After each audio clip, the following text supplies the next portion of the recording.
vossa paciência e a vossa presença para connosco e principalmente para aprendermos todos em conjunto com o professor Óscar Afonso, diretor, como sabem, professor catedrático da Faculdade de Economia do Porto e diretor da Faculdade de Economia do Porto também. Umas sucintas palavras, transmitir aqui também um pouco o que estava a dizer nesta mesa, apenas para dar conta a quem não saiba do seguinte. O IDL, Instituto de Democracia e Liberdade, Instituto Amaro da Costa, é um instituto que tem 50 anos de vida, que foi recentemente condecorado pelo nosso ex-presidente da República, professor Marcelo Rebelo de Sousa, e que foi criado precisamente, entre outros, pelo engenheiro Adelino Amaro da Costa, tendo em vista agir, intervir no âmbito da formação política. Nós somos uma associação juridicamente independente, não somos filosoficamente neutros, ou seja, nós somos democratas cristãos, portanto somos católicos, isso é algo que assumimos com total clareza, e depois, dentro desta vertente democrata cristã, depende dos presidentes, há uns que são mais liberais, há outros que são mais conservadores, obviamente que agora o Instituto tem um pendor mais conservador, porque eu não sou assim tão liberal quanto isso, mas são coisas da vida. Com certeza que o próximo presidente já poderá ser mais liberal, talvez o Dom Manuel Dias, a coisa que o valha, mas agora por enquanto ainda é mais conservador. O Instituto, só para terem uma ideia, tem 50 anos de vida, teve como primeiro presidente um senhor que foi ministro dos Negócios Estrangeiros, Dr. Vítor Sá Machado, depois sua visão sobre a atividade económica, às vezes desabafo muito também com o meu amigo Dr. Vítor Ávila sobre essa matéria, é quem lhe conto o que é que o professor Óscar Afonso nos vai dizendo, e não sei se você fica também com insónias ou não sei se tem cão para ir passear à noite ou coisa privada. Exatamente. Mas, de qualquer forma, é uma honra para nós dizer que, à volta desta mesa e de outras, estão vários associados do Instituto, nomeadamente a sua doutora Maria Cândida Rocha e Silva. Penso que não levará a mal que eu conto que um dia me telefonou e me disse assim: estou muito zangada com o seu professor. E eu não sabia que mal tinha feito à sua doutora Maria Cândida Rocha e Silva. E a sua doutora Maria Cândida Rocha e Silva diz-me assim: é que eu acabo de ler no público que o seu professor foi eleito presidente do IDL e não me convidou ainda para sócia do IDL. E eu disse: bom, é uma honra para nós ter a doutora Maria Cândida Rocha e Silva como associada do Instituto, como é uma honra para nós, se os senhores quiserem ser associados do Instituto, temos muito gosto que o possam ser. Mas se não quiserem ser, também não faz mal nenhum. Sr. Professor Óscar Afonso, a palavra é sua, bem-aja e muito obrigado por terem vindo. De facto, é verdade que tenho vindo a falar com o Dr. Manuel Monteiro algumas vezes, na sequência até do convite para estar aqui hoje, mas não apenas. E também é verdade que partilho muitas das ideias que acho que o Pedro Passos Coelho partilha com quem estamos a fazer, para quem estou, já agora encomendado pela Associação Comercial do Porto, foi-nos encomendado um livro sobre reformas estruturais para Portugal e digamos que é supervisionado por duas pessoas, ou por três, eu diria por três, pelo Nuno Botelho, naturalmente, que é o Presidente da Associação Comercial do Porto, pelo Pedro Passos Coelho e pelo Sérgio Sousa Pinto. E quando me foi proposto fazer o trabalho, aceitei-o porque estava lá ao pé, senão também não tinha aceito fazer esse trabalho. Mas temos vindo a fazer, portanto, e não sei se alguém daqui vai lendo as crónicas que eu todas as semanas vou escrevendo no ECO. Eu digo que ninguém lê aquilo porque às vezes tem 16 páginas, mas o António Costa do ECO diz que, não sei, se calhar é por ser simpático comigo, diz que eu sou o cronista que é mais lido, mas não sei se é verdade, se é mentira. Pronto, para hoje eu queria falar um bocadinho sobre a economia portuguesa. Eu tenho aqui umas notas, mas nem sequer sei se vou usar. Eu vou pegar, depois se precisar vou olhando. Mas queríamos começar por falar, portanto, sobre a taxa de crescimento portuguesa a partir da adesão ao euro, pronto, 1999, né, por aí, desde o princípio deste novo século. E se nós olharmos para a economia portuguesa desde o início do século, verificamos que de 99 a 2024, em média anual, portanto, há anos mais, anos menos, não é? Mas em média anual, que é aquilo que nós em economia dizemos que é o nosso PIB potencial, pronto, em média anual nós estamos a crescer, ou temos vindo a crescer a 1% ao ano. 1% ao ano. Portanto, crescendo 1% ao ano significa que dobramos o PIB ao fim de 69 anos. Okay? Alguém começa a trabalhar, reforma-se e não sai portanto, do sítio. Só ao fim de 69 anos é que dobramos o PIB. Se olharmos depois também para as perspectivas que são para a economia portuguesa de 2024 a 2033, que existem, de uma entidade independente, super credível, que é o Aging Report da Comissão Europeia, o que nos diz é que a economia portuguesa de 24 a 33 vai continuar a crescer a 1% ao ano. A 1% ao ano. E, portanto, não saímos desta trajetória de 1%. Paralelamente, já agora, de 99 a 2024, a média da União Europeia foi de 1,5%. Okay? 1,5%. Portanto, ou seja, eles têm um nível de vida superior ao nosso, um PIB per capita superior ao nosso, e crescem a 1,5%. Nós temos um PIB per capita menor e crescemos a 1%. Portanto, estamos a divergir da média da União Europeia. Portanto, estamos a divergir que em 99 nós tínhamos um nível de vida que era mais ou menos 85% da média da União Europeia. Hoje, nas estatísticas oficiais do INE, temos 82, mas estão erradas e ainda ontem tive uma discussão, foi ontem na FEP, não foi o Congresso da Associação, já não sei se foi anteontem estive em Lisboa. Anteontem na FEP estava lá o Ministro Castro Almeida, vinha com a lógica de que já estávamos com 80%, não era tanto, pronto. E eu disse, não estamos nada, só estamos com 79%. Só estamos com 79%. Então porquê, diz-me ele? Porque o INE não atualizou os dados da população. Se atualizar os dados da população, 1.600.000 habitantes, e não é preciso considerar 1.600.000, basta considerar 1.400.000, o nosso PIB per capita passa para 79% da média da União Europeia. Portanto, andam-nos a enganar e não atualizam, para mim, acho que não atualizam os dados com este propósito. Pronto, e portanto temos vindo a divergir da média da União Europeia. Daqui para a frente, vamos continuar a crescer a 1% ao ano, e a média da União Europeia vai ser 1,2% ao ano. Okay? Abranda um bocadinho, mas continua a ser superior à nossa. Dizem-me assim, mas nós agora até estamos a crescer mais do que a média da União Europeia. É verdade que agora estamos a crescer mais do que a média da União Europeia. Mas estamos a crescer mais do que a média da União Europeia por razões absolutamente conjunturais. Estamos a crescer mais do que a média da União Europeia porque temos um PRR generoso. Basta executar, não é? Basta executar e não transformar. Só a simples execução gera atividade económica, como é normal. Temos um PRR generoso.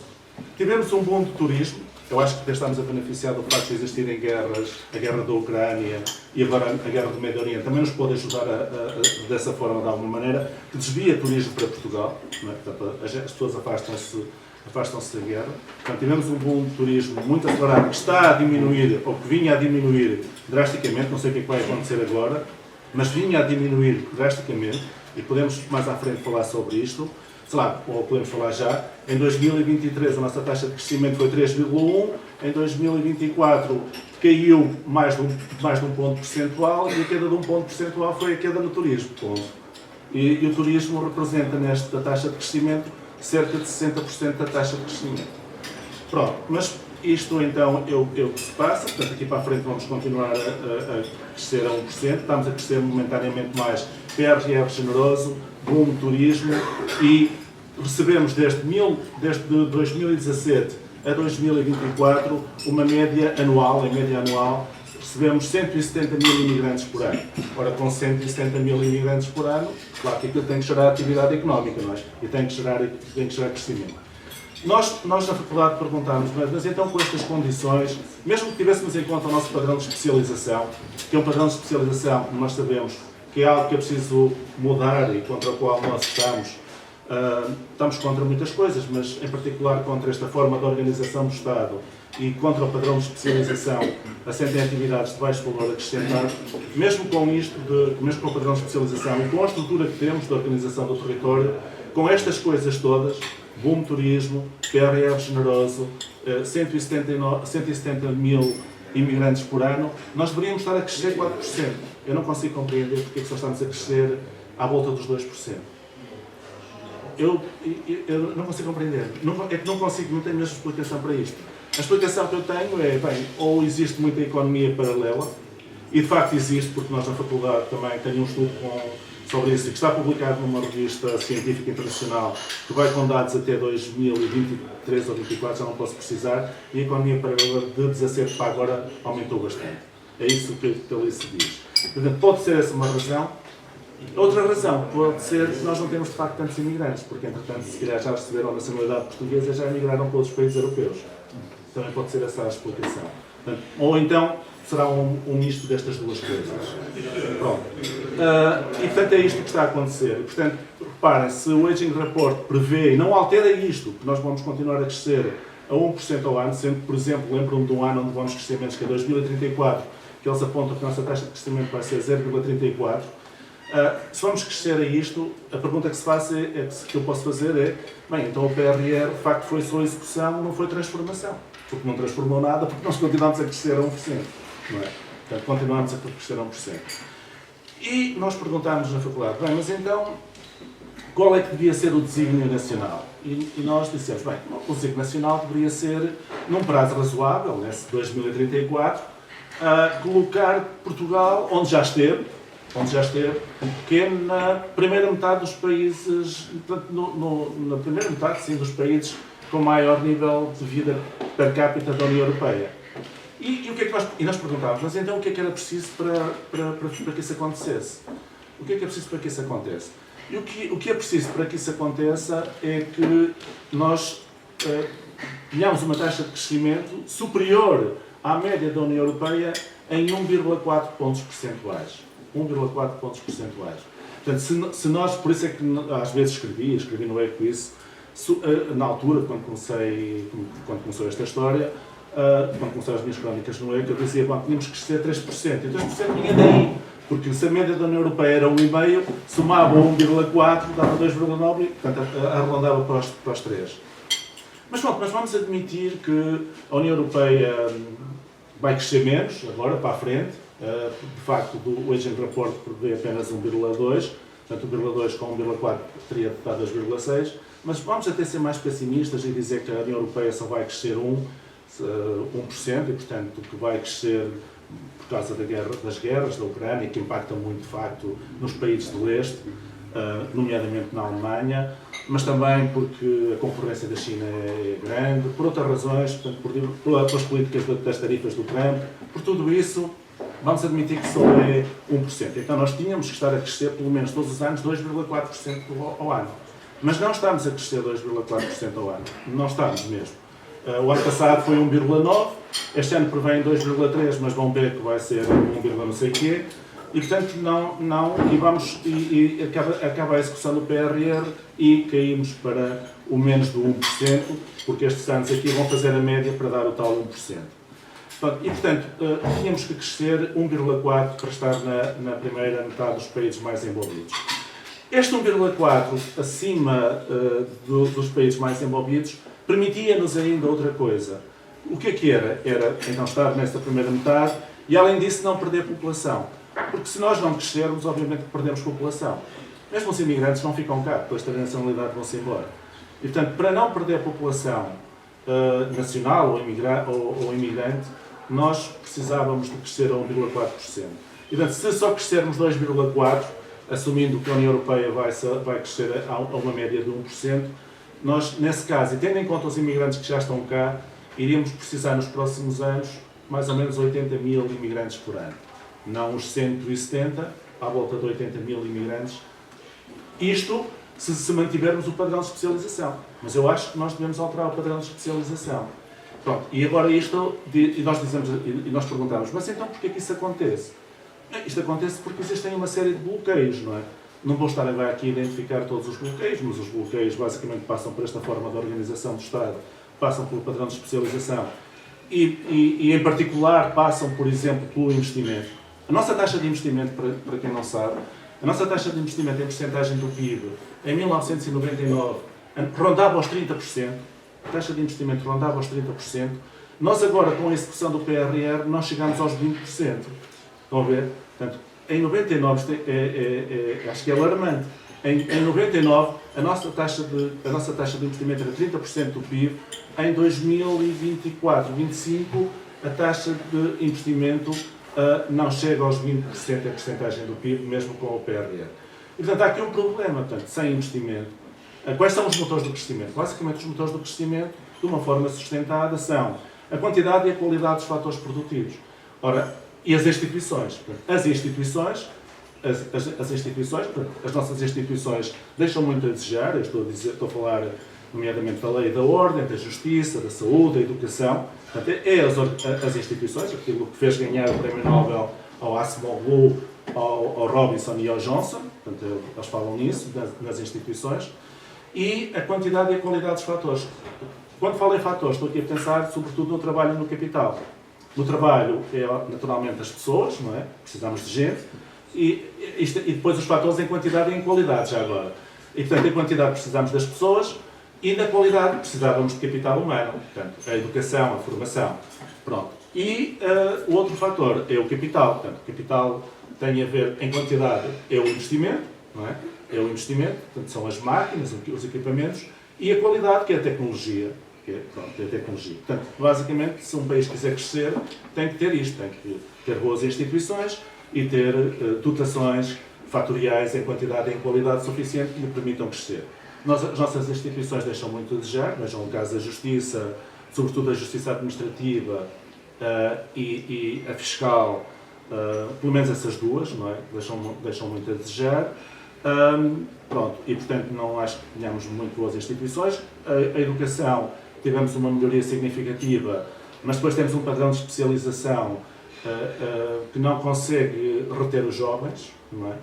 Não consegue reter os jovens. O que acontece é que o padrão de especialização que temos, portanto, ou há qualificações que estão desenquadradas com o padrão de especialização, ou se não estiverem enquadradas, os salários que conseguem pagar não são suficientes para obter. Portanto, eu posso falar pela faculdade, se for a Barcelona, ou se andar no metro de Barcelona, só vejo pessoas da FEP, encontro mais pessoas da FEP do que se for à minha terra, à Miranda. Pronto, que também está despovoado o interior e que tem a ver com esta forma de desorganização do Estado. Mas por outras cidades é a mesma coisa. E posso contar aqui experiências de miúdos que trabalharem na mesma empresa, se trabalharem em Portugal ganham um salário, se trabalharem em Barcelona, por exemplo, trabalhando na mesma empresa ganham 3 vezes mais. Portanto, há aqui uma questão de produtividade, temos esta questão do investimento que é fundamental para a produtividade e, portanto, agora podemos falar um bocadinho o que é que está a bloquear isto, porque é que tínhamos 30, passámos para 20, mesmo com PRR. E eu acho que existe uma série de bloqueios ao investimento. Quais são esses bloqueios? É a justiça, certamente, é a burocracia, não é? Também tem a ver com a organização do Estado, e é a parte fiscal. Portanto, nós precisamos de diminuir os impostos, o IRS, não é? O IRS, certamente. A partir de uma certa altura, o IRS tem taxas que são confiscatórias, eu diria, porque passam aos 50%, não é? Os 2 últimos escalões passam aos 50%. E o IRC, a taxa de IRC que nós temos é uma taxa que a taxa base está a diminuir, ou propõe-se agora a diminuir menos do que era esperado em 2000, pelo menos no programa 2024 onde eu participei, menos do que era esperado, mas pronto, mas já é alguma coisa. Mas existe a derrama estadual que é absolutamente anacrónica, não existe em mais nenhum país da OCDE, que foi criada numa altura em que fazia sentido, porque estávamos num período difícil, que era para ser temporária, mas que ficou permanente. E, portanto, a derrama estadual não faz absolutamente sentido nenhum. A justiça conforme está e a taxa de IRC conforme está, obviamente que não atrai investimento, não é? Se não atrai investimento, não atrai capital e, portanto, é isto que está a acontecer. Portanto, sou absolutamente a favor da diminuição das taxas. Ainda ontem estava em Lisboa, não sei se o Álvaro, que também estava lá, chegou a ouvir o debate com os ministros da Economia. Portanto, o César Vieira dizia que não conseguia perceber como é que se podiam diminuir os impostos. Eu até concordo, até apreciei a intervenção, mas não conseguia perceber como é que se diminuíam os impostos, nomeadamente o IRC, neste caso. Bem, mas eu consigo perceber, porque podíamos ter aproveitado esta janela de oportunidade de boom turístico, PRR e tantos imigrantes, podíamos ter aproveitado esta janela de oportunidade enquanto estávamos a crescer mais para diminuir, para reformar o Estado, não é? Reformávamos o Estado, diminuindo com isso a despesa corrente primária, e se diminuíssemos a despesa corrente primária, o Estado precisava de menos recursos. E essa necessidade de menos recursos podiam ser usados para libertar carga fiscal, nomeadamente IRC. Eu acho que o IRC, para quem estuda crescimento, é a taxa de imposto que impacta mais no crescimento.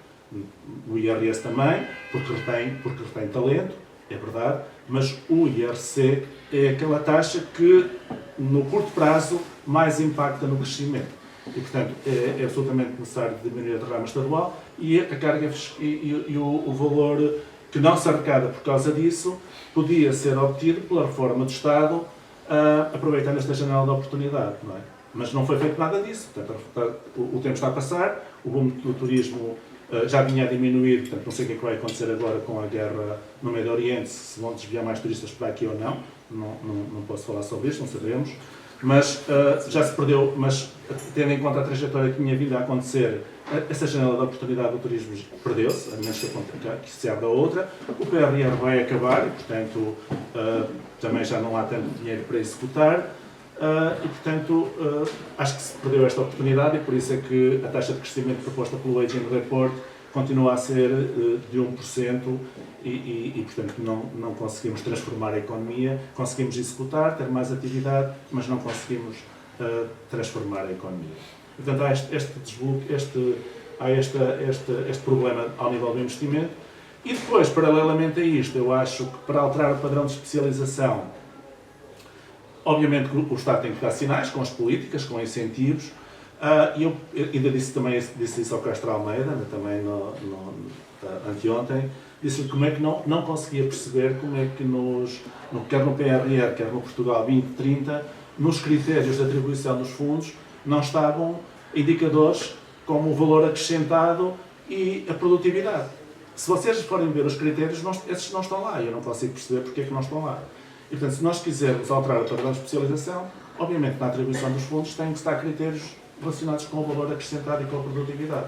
Se isso não acontecer, não vamos transformar e, portanto, o que vai haver é mais fundos, se calhar, para turismo. Já agora, se olharem para o último programa do Ministério da Economia, não com este ministro, mas com o anterior, 80% do programa, para não dizer 90% do programa, eram medidas para o turismo. Para a indústria não havia nada. Portanto, esta transformação passa muito pela reindustrialização, não é? Pela reindustrialização, que requer mais capital e, portanto, acho que os fundos deveriam ser, se tivessem estes critérios do valor acrescentado e da produtividade, iriam levar a que as pessoas, portanto, ou que a economia se investisse mais, portanto, na indústria e menos no turismo. Podem dizer assim, mas então é contra o turismo? Eu não sou contra o turismo. Pessoalmente não sou contra o turismo. Agora, podemos escalar o turismo. Eu sou contra um turismo de massas. Não é? Um turismo que representa já 13% do PIB, não é? 13% do PIB, e que condiciona, portanto, a taxa de crescimento está condicionada à evolução do turismo. Não é? Em 2023, 60% era turismo, o turismo caiu e a taxa de crescimento caiu. Não é? E, portanto, é contra isto que eu estou.